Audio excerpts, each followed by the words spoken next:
This is the Detroit Sports Podcast Network. It's a special edition of Michigan Podcast. We are going to go conference by conference, picking the win total over-unders for every major college football team next. But there's going to be one team that's going to play solely as a team. No man is more important than the team. No coach is more important than the team. The team, the team, the team.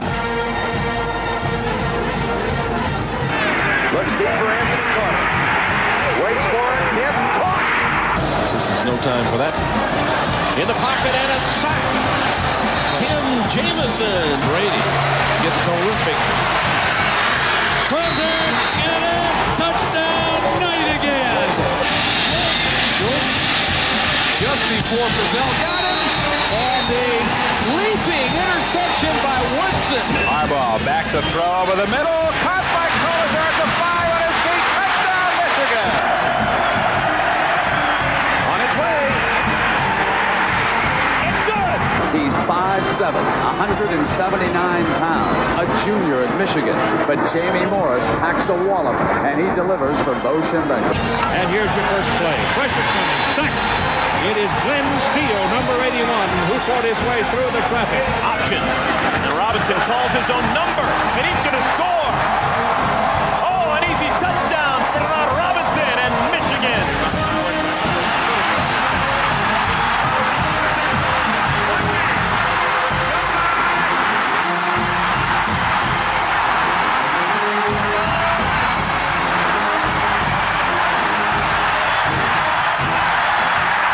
We're going to win the championship again because we're going to play as a team.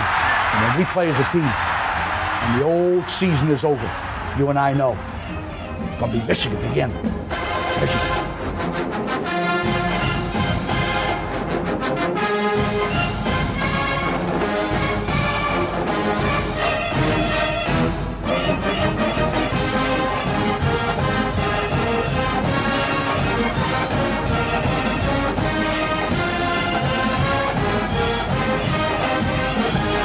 Go Blue, I'm Steve Deace, and again, welcome to a special edition of Michigan Podcast. You know, we're in a bit of a lull here with fall camps just starting up.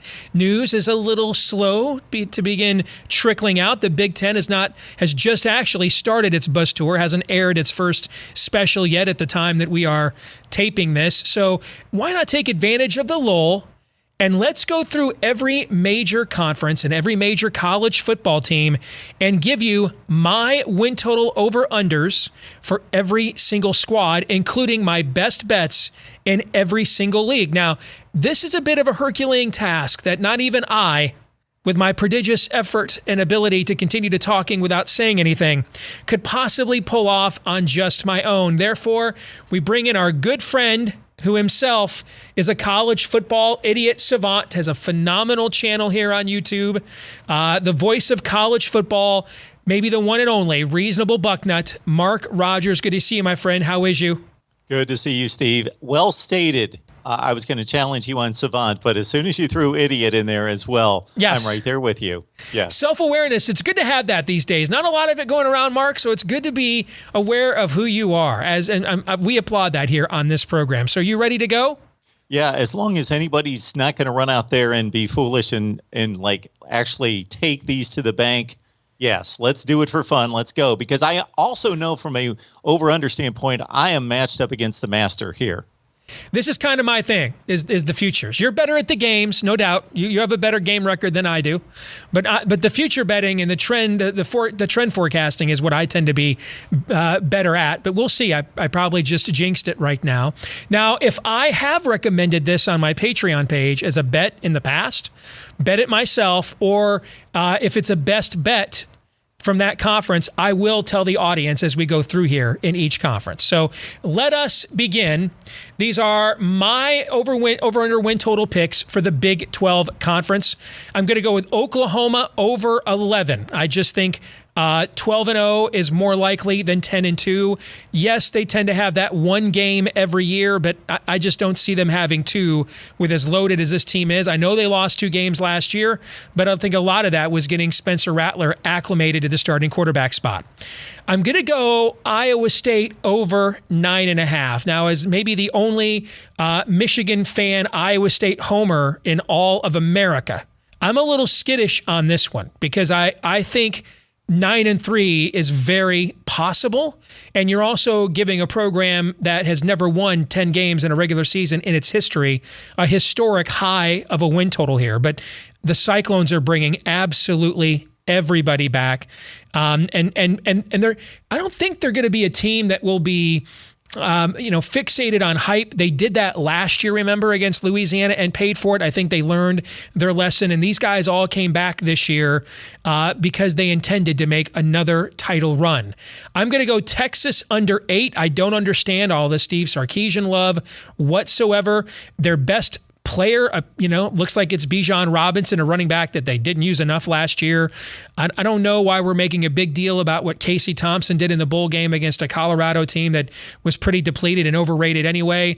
Defensively, they've lost quite a bit. I mean, who's their big weapon on the outside? I mean, I look at Iowa State. I could make the case they have the best player in the Big 12 at every single position group. I mean, I wouldn't pick Brock Purdy over Spencer Rattler, but Brock Purdy was the all-Big 12 quarterback last year, not Spencer Rattler.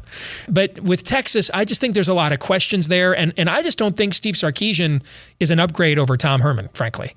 I'm going to take TCU over 7.5. I think Max Duggan is going to have a surprise season for them.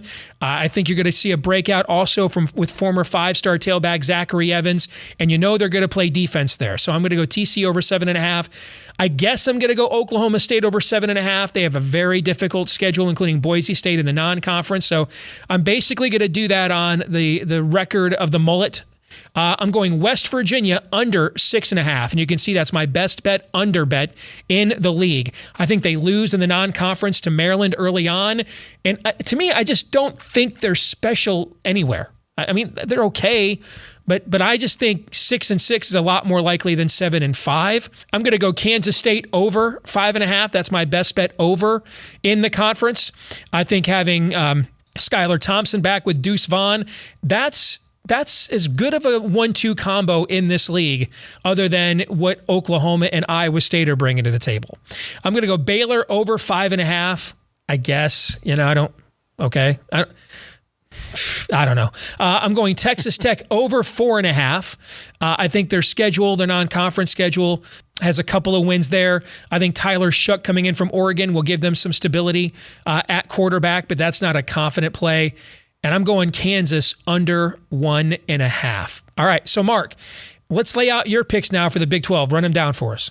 Yeah, so I've got 3 disagreements with you. So I looked at my predictions that are being released right now on my channel, and there's some pushes there. So I'm hedging a lot of those because I just simply looked at my predictions. And unfortunately, some of the over-under totals come directly on a win total. So I'm just being honest there. But I also wanted to give you an over-under if somebody held the gun to my head, proverbially. So with Oklahoma, that's exactly what it is that I'm picking the Sooners to go 11-1. So I would take the over for them to go undefeated, gun to the head.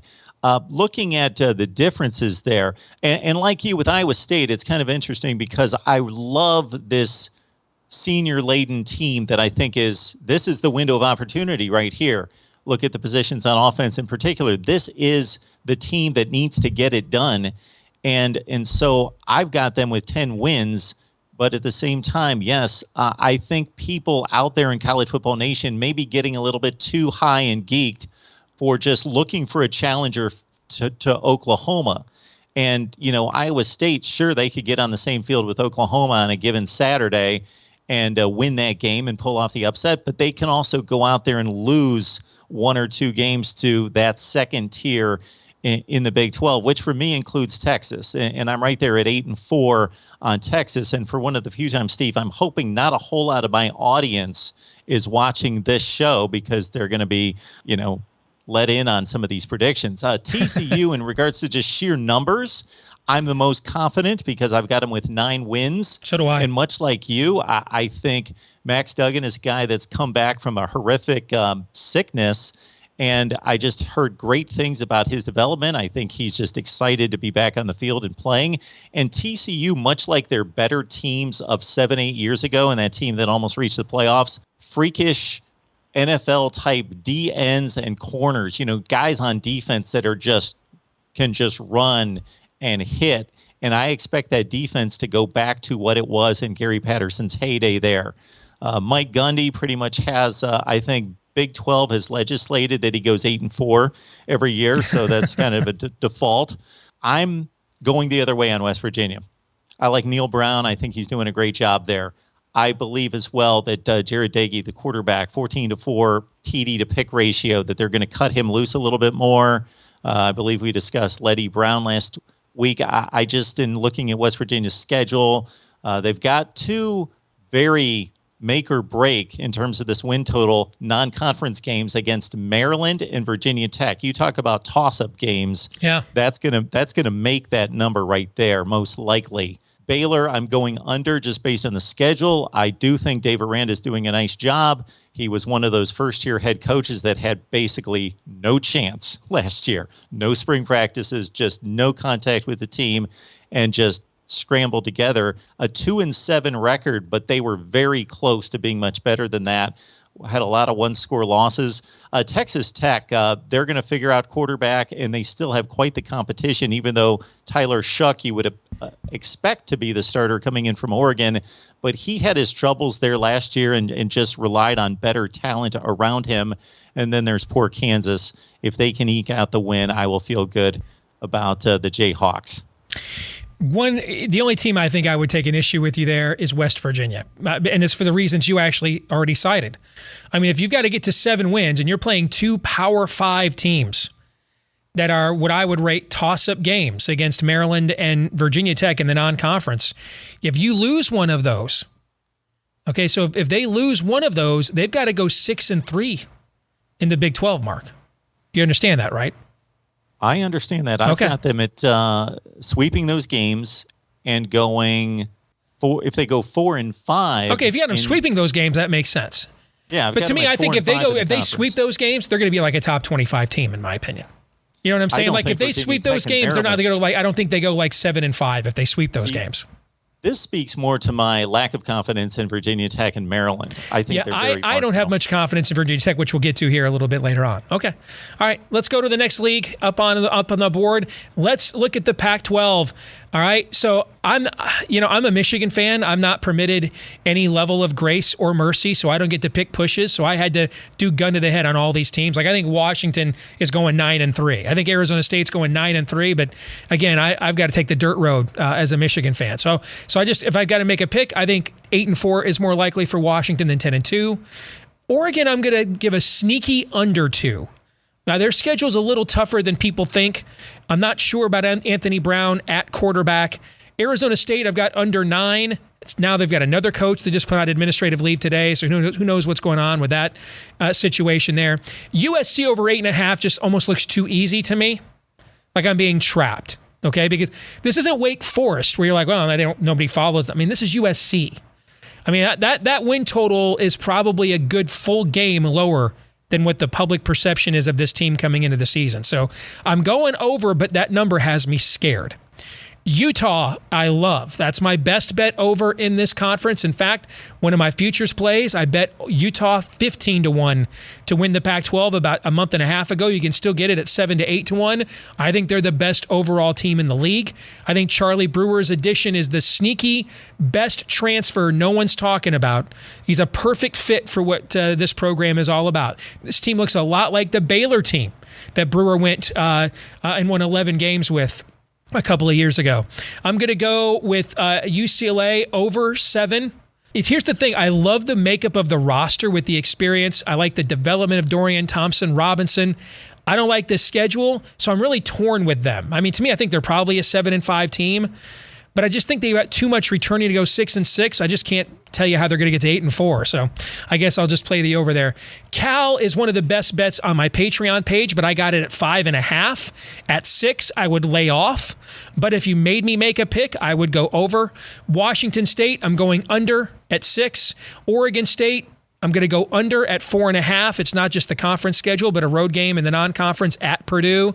Colorado under 4.5 is my best bet under in this league. If you look at a lot of their numbers and win expectancy last year, and hey, they had a nice first season, 4-2, got to a bowl game, but they way overperformed their analytics, and I think we're going to see some regression in the mean this year. I'm going to take Stanford over 4, but that looks like the USC number. I'm not high on Stanford at all.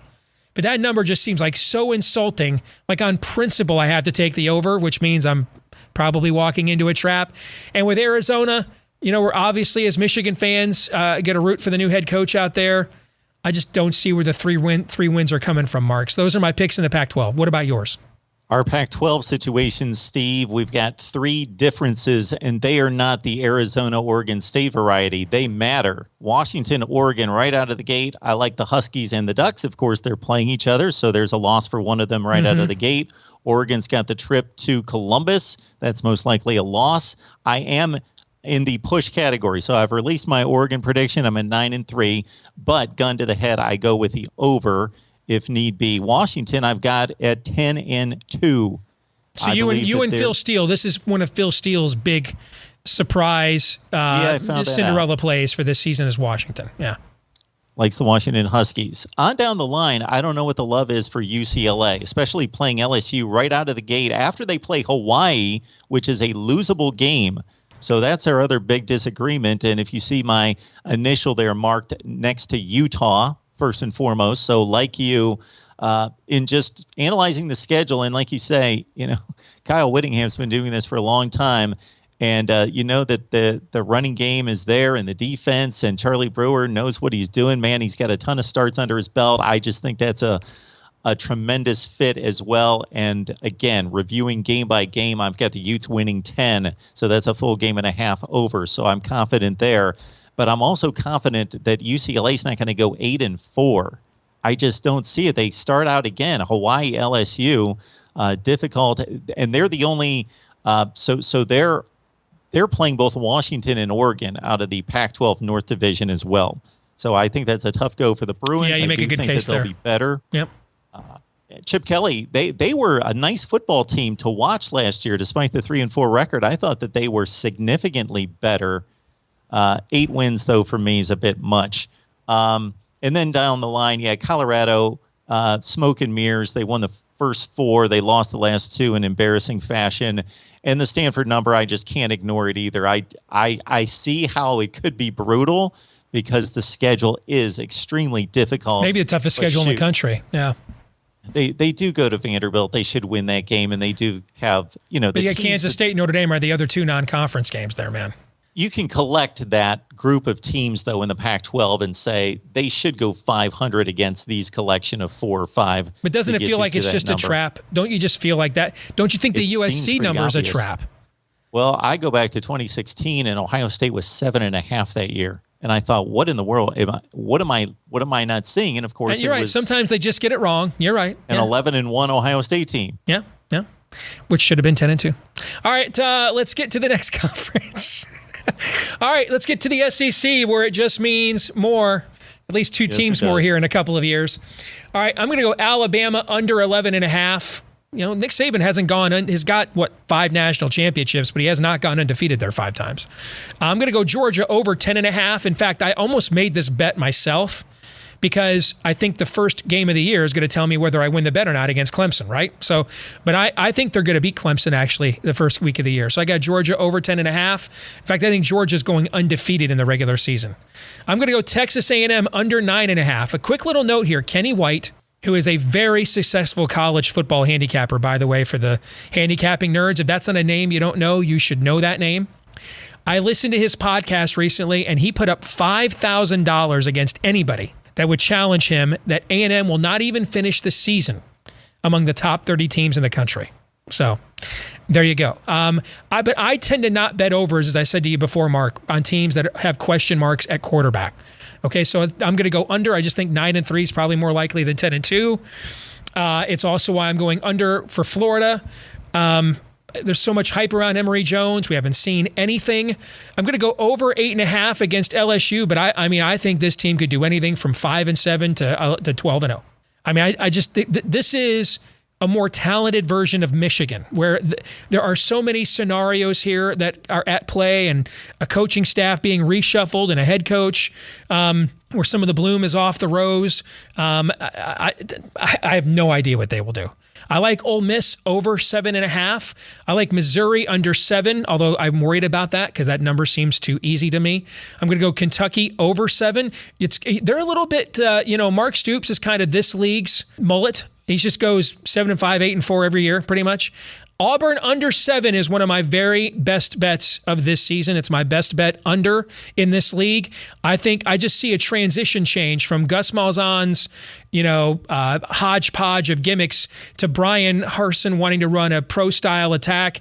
I don't know that they've got the personnel to do that. You get a non-conference game at Penn State, and then if you lose that game, they've got to go 7-2 the rest of the season in order to hit the over. So, no, I'm going Auburn under the number, okay? I think that's going to be a difficult coaching transition. I don't really like any of the overs here all that much, but if you made me pick one best bet, I guess I'd go Mississippi State over the 6. Their returning production numbers are very high. Their returning roster talent is very high. You still have a guy with a borderline Hall of Fame resume as a head coach in Mike Leach. Could he get to 7-5? I guess. Tennessee under 6. What if they lost 30 players to the transfer portal? And I know what Joe Milton looks like at quarterback. I'm going to go Arkansas over 5.5 because I think they upset Texas in week 2 in one of the real sandwich spots of the season. They get them at home. I'm going to go South Carolina under 3.5 and then Vanderbilt under 3. Mark, your thoughts on the Southeastern Conference. Share your picks.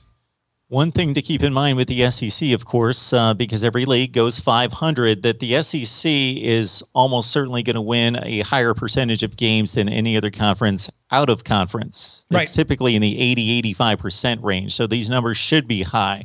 Alabama was difficult for me to go with, but I think that they'll trip up somewhere. But oh, my goodness, they went undefeated last year, and I think they're going to be just as good this year, and maybe the defense is better. Like you, out of the gate, I believe Georgia is one of the best teams in the country and that they beat Clemson. I've had that game as something that I've selected for months and months and months, and I don't expect myself to change. I am going with the herd on this one with Texas A&M, but you make a compelling argument, not because of your buddy Kenny, because I would love to track him down and bet that top 30. Top 30. I don't even know how he determines the top 30. That would be my first question. How are we going to determine outside the top 25 if they made the top 30? But it's not tough to convince me that they're going to trip up against outside of the real heavyweights. LSU, Ole Miss, they could lose those games. Yeah, it could be 9-3 very easily. It's the most difficult league. Florida has a difficult schedule as they draw, of course, LSU outside the division. And Alabama. Yes. Yeah. I knew there was somebody else there that I was missing. Mizzou, I'm going to go over. I do pick them to go 7-5 this season. They've got an interesting trip to Boston College. And what's the trend that I'm seeing, and it's probably similar to most years, is that we've got these mid-tier teams in these conferences playing other mid-tier teams. Very much winnable games, but toss-up type games that are going to be key to these numbers. And Missouri's got one of those at Boston College. Okay, there's my best bet in the SEC. It's Kentucky. I love Kentucky. And they play 4 non-conference games. One's against Louisville, who they have throttled the last 2 years, and I believe continue to be just a much more sound football team than Louisville. I'd be surprised if they lost to Louisville. Their other games are against MAC teams and Sun Belt teams. So they should go 4-0 outside the league. And if they can't go 3-5, then I think Kentucky's an easy play to go over 7. I was seeing that number, and I think we had the conversation months ago that they were at 6.5, and that's when I really loved that play at that point. Like you, I think Auburn, I of course, they have talent there, top 15 talent, but the transition coupled with the schedule is just pretty brutal.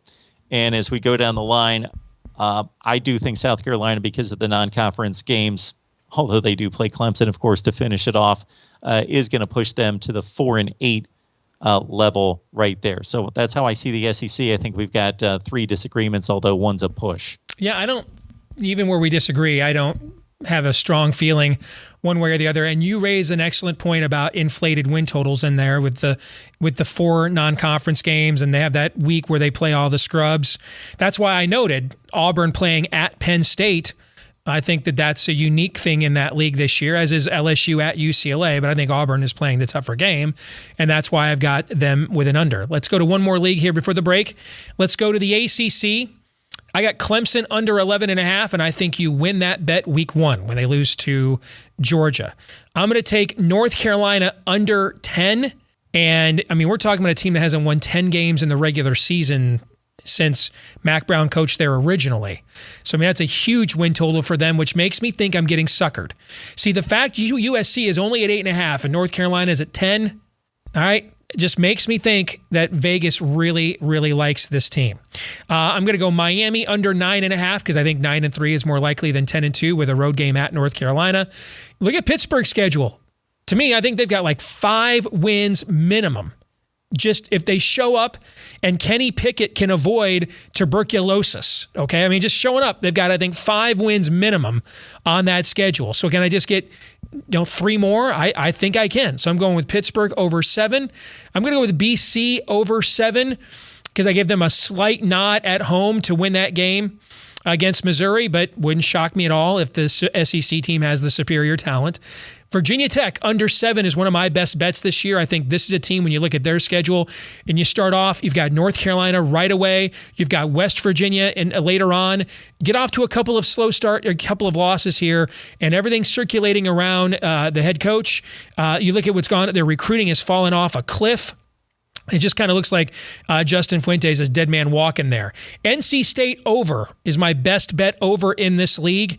When you look at their returning talent, this is an 8 or 9 win team. Now, the schedule is really difficult, including a non-conference game at Mississippi State, but I just need him to get to 7-5, okay? So this was a top 25 team last year. I think if this was another more well-known program in this league that returned this many guys off a top 25 team, the win total would probably be 7.5. So I'm going to take the value here and go over with the Wolfpack. I think 6-6 is more likely than 7-5 for Wake Forest, looking at their schedule. Louisville's win total looks way inflated to me, which makes me think that's a trap. But I mean, that's a way under for me. I mean, I think that team may not win 5 games. Virginia, I guess I'll go over 6. I guess I think 7-5 is more likely than 5-7. I'm a believer in Mackenzie Milton providing some spark for Florida State, and that maybe they get an elevation week 1 hosting Notre Dame, and the death of Bobby Bowden and what that means, because I'm not as high on Notre Dame this year, as you'll see later on. Georgia Tech, I'll go under. Duke, I guess I'll go over, but I'm not really confident about it. Syracuse, I guess I go over, but again, I'm not really confident about it. What do you think, Mark? This conference, ever since Clemson separated itself from and basically switched spots with Florida State and dominating the league, it's become Clemson, of course, and then you get a couple bottom feeders at the bottom that rotate. Right now it's Syracuse, Duke, Georgia Tech, I guess, and then the rest of the league is Wheel of Destiny kind of stuff. Yeah, I agree. Yeah. Now, the way North Carolina is recruiting, they might have the number 1 pick in the draft. That it seems like they're creating a second tier, maybe. Fair? Yes. Okay. And possibly Miami. And possibly Miami appear to be that second tier. Or healthy Derek King Miami. Yes. Yes. Yeah. You got a glut of 5-7 to 7-5 teams. And I agree. So you got to just play percentages here. So my percentages, and I like 3 best bets here, and 2 of them mirror what you've got. As I mentioned earlier, I do not like what's going on at Virginia Tech. They are under 500 in their last 35 games. They've recruited like garbage. I'm going under 7. They've got a key game against West Virginia out of conference, as we noted. Boston College, I think, may be the second best team in that division. I really like Jeff Hafley. Phil Jurkovec at quarterback. They have more weapons than they typically have on offense. I just think they've got something going there at Boston College. I like what they're doing. And again, they host Missouri, which could be key that they've got that game at home against their one big non-conference opponent. NC State, they don't play anybody out of conference. I think they're a good bet right there as well. I've got them at 8-4. So anybody that I had a full game and a half, I considered, okay, should I make this a best bet? And for NC State, it was my 8-4 right there. Similarly, I didn't go with a best bet, but Louisville, I've got at 5-7. So a full game and a half under that 6.5 mark right there. Florida State, I am not extremely confident in this, but this is one in which we do differ in the league, which I believe is just the one time in the ACC. I just think their schedule is brutal. They have 5 games that they should lose, that they're going to be a significant underdog as we stand right here in the first week of August. Are you counting Notre Dame as the opener with Notre Dame? One of those? Notre Dame. Yeah. So that's 5 right out of the gate, and I just think that they lose 2 other games in there amongst the Wake Forests of the world in the ACC. I'm just going to say this. If I'm Notre Dame, yep, I don't want any part of going down to Tallahassee to open the season when they honor Bobby Bowden in a full stadium and Mackenzie Milton, one of the best quarterbacks in the country. Even if he's at 75, 80%, he's still now a top 30 quarterback in the country. That's a better quarterback than Florida State's had since Jameis Winston. But he's been waiting 2 years to play.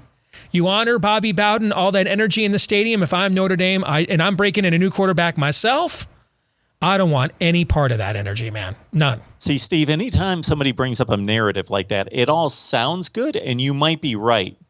But I've never seen any kind of metric given to that. Like, it's when people bring up trap games, and I'm like, I understand the concept of a trap game. You don't have to define it. Just nobody's given it any kind of statistical parameter to say, here are the numbers.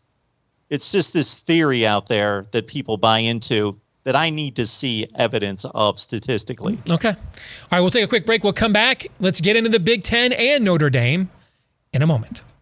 I want to say thank you to the hundreds of you that support us each month on our Patreon page at patreon.com/Michigan Podcast. That's patreon.com/Michigan Podcast. If you are not currently supporting us, now is the time. With football season just around the corner, we put a lot of exclusive handicapping information up there. For example, my 2021 college football future bets, the bets I myself have made with my own money. You'll see those posted there for our subscribers. We post daily MLB handicapping picks as well. We're hitting about 61% of those so far this season. We will have some NFL futures bets that I have also placed that I'll be recommending. Those will be placed pretty soon here as well on our Patreon page. So with the most wonderful time of the year just about here, please support us at patreon.com/Michigan Podcast. It's the best $5 you're ever going to spend a month. Patreon.com/Michigan Podcast. All right, let's continue on with our good friend Mark Rogers, the voice of college football, has his own channel right here on YouTube. You should be checking out and check out his picks all season long. Guy is really good against the number, and he has been helping us go conference by conference with a special edition here of Michigan Podcast this week with our season total, win total picks over under every major team and best bets in every league, and we saved the one that we all love the most for last. Let's talk the Big Ten, and I lumped Notre Dame in here as well. Mark, here are my picks for win totals in the Big Ten. I'm going to go Ohio State over 11 because I think 12-0 is more likely than 10-2. I will say this, though.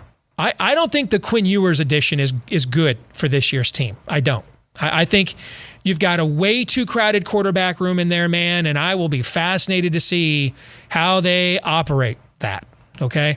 Wisconsin, especially when a guy says, I'm coming early to get paid for NIL. You know, that NIL money don't look so great, man, when you're buried on the depth chart wearing a red jersey, taking notes.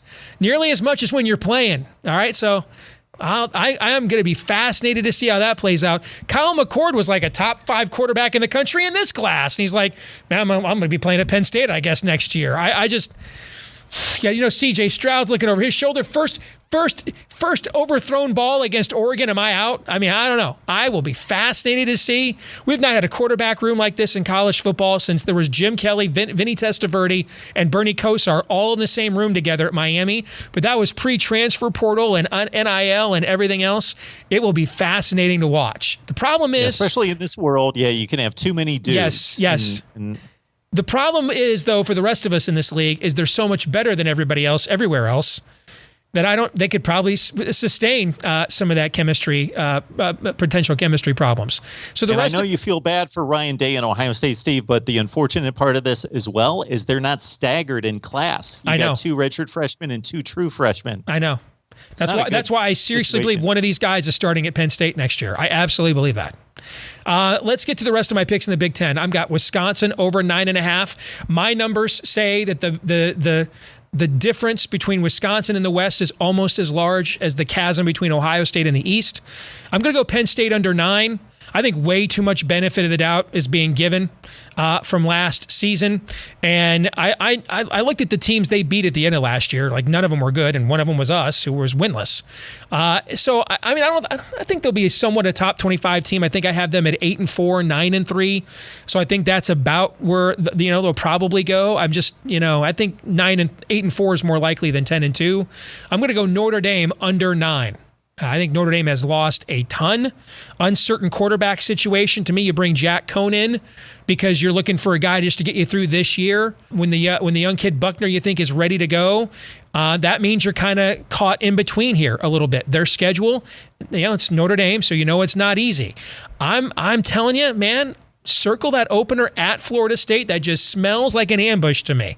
Okay, Iowa under 8.5. This is actually not listed here as a best bet for the under because I've got another one it should have been a best bet. My bad. I did it wrong.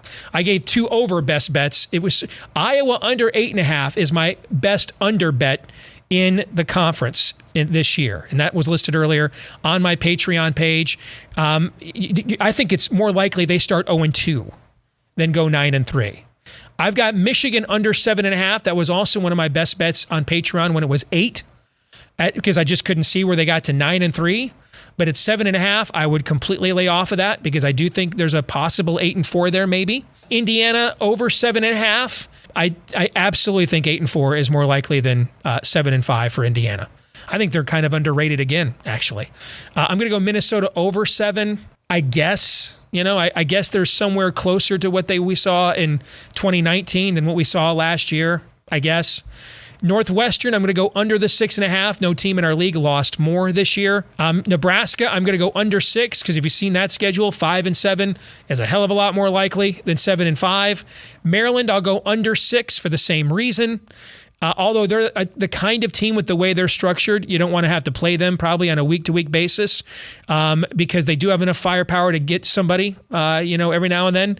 Purdue, I'm going to go over 5 just simply because Jeff Brom has to know he's coaching for his job.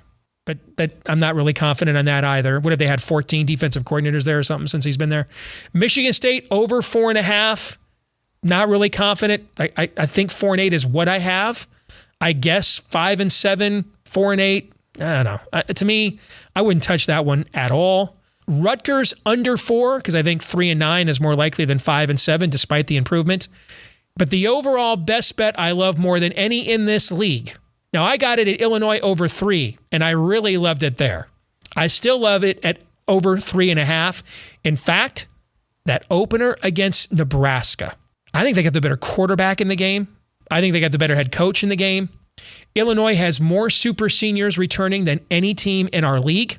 And this is a team that did just go to a bowl game with a lot of these same guys 2 years ago, and you're bringing in a head coach with an incredible pedigree in Brett Bielema in our league. So I love Illinois over the 3.5, but I loved it even more back in May when I got it at 3.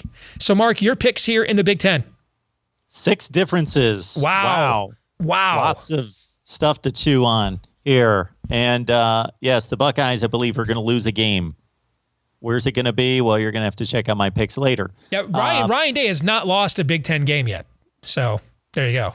And so they lose to Oregon and they lose to somebody else. We shall see. But, I think the Buckeyes lose once. But if, you push me, I think 12-0 is more likely, much more likely than 10-2. Wisconsin, I'm not quite as high, but I'm pretty confident that they beat that number. I like the Badgers to go 10-2, but again, not quite as high as you are. I'm searching for that one. I'm really was on the fence between Wisconsin and Iowa to win the Western Division. Therefore, you see the over with the Hawkeyes, the over with Notre Dame. I don't think their schedule is that difficult, and I know they have the obvious losses, but I just think Notre Dame's a rock-solid program that has built something there that's just below the elite. So I'm comfortable with the 9 push, but more likely, again, I don't see that team going 8-4. I just do not see it at all. Northwestern is a team that I didn't expect to go into this process thinking that they may win 8 games this season. I just like what Pat Fitzgerald's doing there, and I like Northwestern coming back and being strong with Ryan Helinski at quarterback. Nebraska, yes, the schedule's overwhelming for them. Once they get down the stretch, they are going to have to lock up a lot of wins early. They come down the stretch. It's one of the toughest stretches in college football. Maryland's one of the more intriguing teams in the Big Ten for me because they could be extremely explosive on offense, and they've recruited well on defense. It just hasn't been put together, and I don't have any confidence to date in Mike Locksley. I think he is one of the worst head coaches in the Power 5. Michigan State, I think, has its struggles ahead of it. The quarterback situation is a bit of a mess and still being worked out. Rutgers, I believe in Greg Schiano, but yeah, I'm right on the fence with them. But I'm going with the over, and you make a great case for Illinois. But as I just add up the games, game by game, I'm not coming up with 4. Basically, you've got Nebraska and Michigan firing their head coaches when you look at your picks. I do. I've got the Wolverines at 7-5. I've got the Huskers at 6-6. See, I wonder if a sneaky loser-leave town match. Remember that game a few years ago, LSU and Auburn with Gus and Les? Remember that? Oh, yeah. And essentially whoever lost that game was getting fired probably that following Monday and did. Remember? Okay. I kind of wonder at the end of the year, we might look back on that Michigan at Nebraska game. If only one of those guys gets canned and not both, I wonder if we look back and that was the game that was kind of the swing game there, one way or the other, if you know what I'm saying. I could see that. Yeah. Yeah. All right, man. I think Scott Frost is safer than Jim Harbaugh. See, I actually think it's the other way around with the AD move. I do. Now, I don't think it's much. Now, I don't think Jim Harbaugh is very safe, okay? Because I don't think the team will be that good. But I think that he has a better football team than Scott Frost does in terms of talent. That's pretty key or clear. He's got more winnable games. And now you've got a new AD there that is going to, even though he's another Husker, he's going to be pretty anxious, I think, to put his own stamp on the program. I don't know how, if they go a 4th year in a row without any postseason or a winning record, I just don't know how you justify that. I don't care how many games a guy won, 25 years ago playing for you. You're friggin' Nebraska. This is, as Brady Hoke once said, this is Nebraska for God's sakes. I mean, you can't do that, man. 6-6, though, may spare him while Jim I agree. If they get to a bowl game, I agree Frost will not be let go, no matter what the record is. I agree with that. Okay. Good stuff, man. Appreciate it as always. All right, take care. Love it. Fun stuff. Thanks, Steve. Great job, Mark. Thank you so much. Have a good day. Thanks, Aaron. Appreciate it. See you. Want to say thank you to the hundreds of you that support us each month on our Patreon page at patreon.com/Michigan Podcast. That's patreon.com/Michigan Podcast. If you are not currently supporting us, now is the time. With football season just around the corner, we put a lot of exclusive handicapping information up there. For example, my 2021 college football future bets, the bets I myself have made with my own money. You'll see those posted there for our subscribers. We post daily MLB handicapping picks as well. We're hitting about 61% of those so far this season. We will have some NFL futures bets that I have also placed that I'll be recommending. Those will be placed pretty soon here as well on our Patreon page. So with the most wonderful time of the year just about here, please support us at patreon.com/Michigan Podcast. It's the best $5 you're ever going to spend a month. Patreon.com/Michigan Podcast. This week's Twitter poll, we asked you how many different players will start at quarterback for Michigan this season. 56.5% of you voted 2. 28.9% of you voted 3. 14.6% of you voted 1. I am on the record. I think all 3, Bowman, McCarthy, and Matt McNamara, will end up starting a game this year. I hope I'm wrong about that, but that's already one of the predictions that I made. Let's get to our feedback of the week, and this comes from Aaron Bryant, who says, I've come to this conclusion. By the time the game clock reads quadruple zeros after the Washington Maze out, we'll all know if Harbaugh will be our coach in 2022. Let me caution on that. So in 2016, Brian Kelly had a disastrous season at Notre Dame. They went 4-8. A lot of talk that maybe his program had petered out as well. He did what Harbaugh is attempting to do now, which rarely works, but he's one of the cases where it did work. He revamped everything, revamped the whole coaching staff, the recruiting support staff, everything. And then the next year, they had an early season home game under the lights there in South Bend against Georgia. And a lot of people thought that this was a game that was kind of a must-win game for Brian Kelly and Notre Dame. Notre Dame played well that night, but still lost to Georgia, who went on to be one play away from winning the national championship that season. And there were a lot of people that thought, hey, I think that probably just is handwriting on the wall there for Brian Kelly. And yet, that effort showed that the team was dramatically improved. They went on and had a solid, not spectacular, but solid bounce back year. And then in 2018, made the college football playoff. I don't think Michigan's season is over if they lose that game to Washington, if they play well and there's something to build on for the rest of the season. But if they don't play well, then I clearly think guys then start thinking, here we go again. So I don't think that's a major benchmark game. Let me tell you what I think a major benchmark game is. At Wisconsin a couple of weeks later.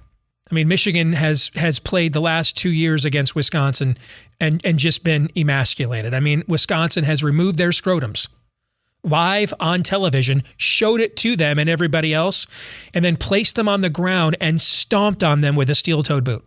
I mean, Wisconsin has humiliated us. I mean, even watching those games, you walk out of there and your voice gets higher, okay? So to me, that's a game where Michigan needs to show it can punch back. I think that's an early benchmark game for sure. But in the Washington game, there's still a lot of changes here. It's only week 2. I think that's a game actually Michigan's going to win. But as long as the team comes out of there thinking, hey, you know what, we didn't win, but I can see these changes are making some progress. I go back to Notre Dame in 2017 and that Georgia game and what it did for them. Now they cannot faceplant. If they do that, well then I mean Harbaugh's going to have to be an Albert Schweitzer level physician to resurrect the patient. Okay, but as long as they are competent that evening and it's a game all the way to the end, then I don't think that necessarily tells us all we need to know about the season one way or the other if they lose that way. But we'll see. And that's why they play the games. All right, that's going to do it for this week's episode of Michigan Podcast. Please don't forget, like, rate, subscribe, 5-star review, follow, whatever the case may be is on your platform of choice, whether it's YouTube, iTunes, Stitcher, Google Play. Please help us to find even more Michigan fans and gawking Ohio State Bucknuts just like you. And please also follow us on Twitter at Michigan Podcast in between episodes to keep up to date on what we think about all things maize and blue. Until the next time, I'm Steve Deace. Go Blue.